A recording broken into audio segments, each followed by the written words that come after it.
नमस्कार,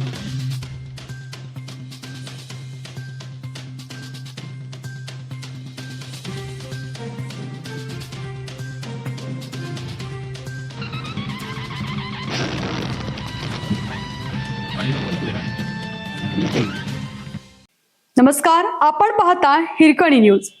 हिरकणी न्यूज प्रत्येक क्षण ताज्या घडामोडी आणि महत्त्वाच्या प्रत्येक बातमीसाठी नेहमी तत्पर. कोल्हापूर गगनबावडा मार्गावर लॉजवर नाजूक प्रकरणातून पोलिसांनी धाड टाकली.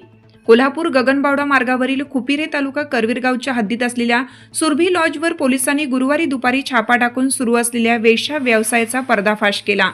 कारवाईत पोलिसांनी 1,38,720 रुपयांच्या मुद्देमालासह चौघांविरुद्ध गुन्हा दाखल केला असून एका पीडित महिलेची सुटका केली. पोलीस अंमलदार उत्तम सडोलीकर यांनी सुरभी लॉजमध्ये वेश्या व्यवसाय सुरू असल्याची माहिती मिळाली.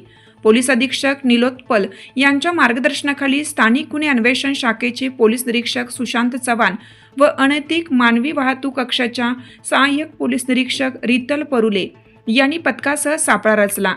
आज दुपारी पोलिसांनी लॉजवर छापा टाकला. यावेळी व्यवस्थापक अभिजित पिराजी कांबळे वय 31 राहणार आंबेडकर चौक कबनूर आणि दलाल देवेंद्रनाथ नामदेव सातपुते वय 35 राहणार सांगरूळ तालुका करवीर हे जाळ्यात सापडले.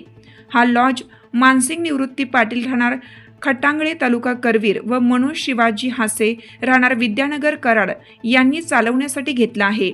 या प्रकरणी करवीर पोलीस ठाण्यात गुन्हा दाखल झाला आहे. आपल्या हिरकणी न्यूज चॅनलला लाईक करा, शेअर करा आणि सबस्क्राईब करायला विसरू नका आणि रहा अपडेट.